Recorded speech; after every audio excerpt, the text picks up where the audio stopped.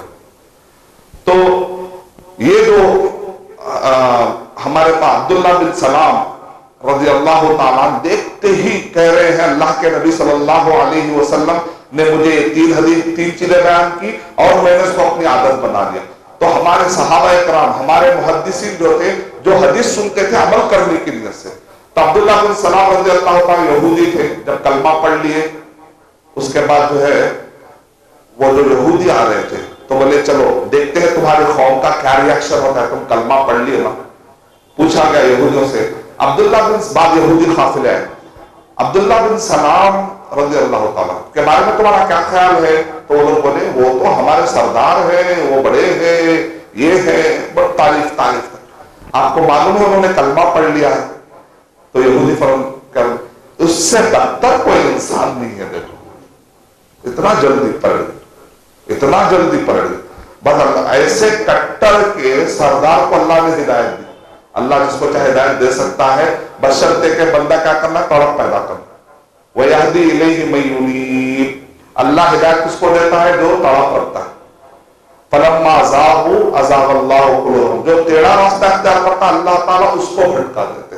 اللہ ہم کو وہ ٹیڑھے پن سے بچائے، اللہ ہمارے اندر تڑپ ڈال دے تاکہ ہم ہمیشہ دعا کریں ربنا لا تزغ قلوبنا بعد إذ هديتنا وهب لنا من لدنك رحمة إنك أنت الوهاب۔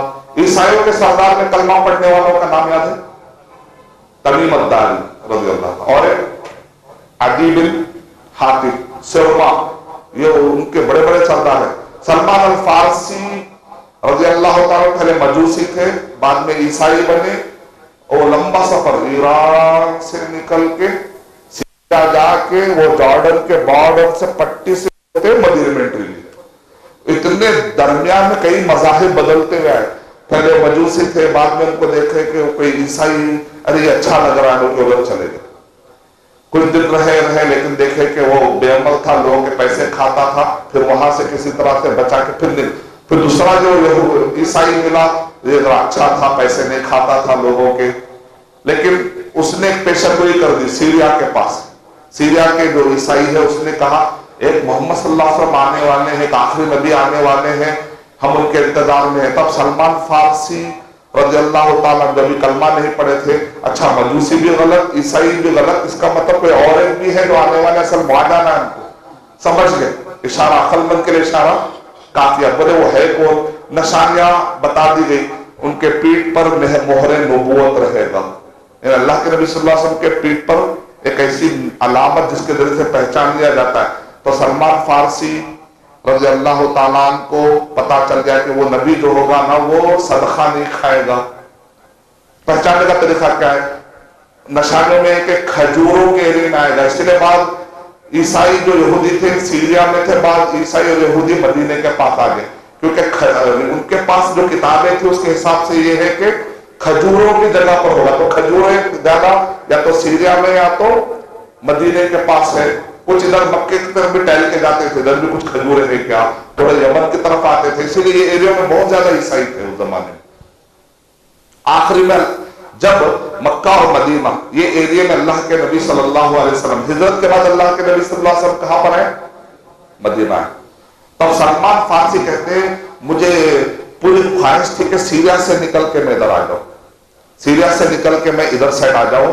تو ایک قافلہ جا رہا تھا تاجروں کا، کہاں جا رہے ہیں؟ تو بولے ہم لوگ وہ مکہ مدینہ حجاز کی طرف جا رہے ہیں۔ ارے اچھا موقع ہے، مجھے بھی لے کر چلو، میں بھی تجارت کروں گا۔ معاہدے کر کے آئے، یہاں پر آنے کے بعد بولے مکے میں جا کے میں نے سنا ہے محمد صلی اللہ علیہ وسلم آ گئے، ان کے آنے کا ٹائم ہے، آ چکے، خبر ملی ہے۔ وہ تاجروں نے کہا نہیں تجارت کرنے کے لیے ایسے کاموں میں نہیں جانا، اب کیا کرنا؟ تو بولے چلو گم ہو جانا، گم ہو گئے، تاجروں کو چھوڑ کے گم ہو جانا، آسان طریقہ کیا ہے، خامہ لے کے گم ہو جانا بول کر، تو ایسا بیچارے گم ہو گئے۔ تاجر بولے آدمی ہاتھ سے نکل گیا، وہ لوگ واپس چلے گئے۔ اب یہ کیا کریں؟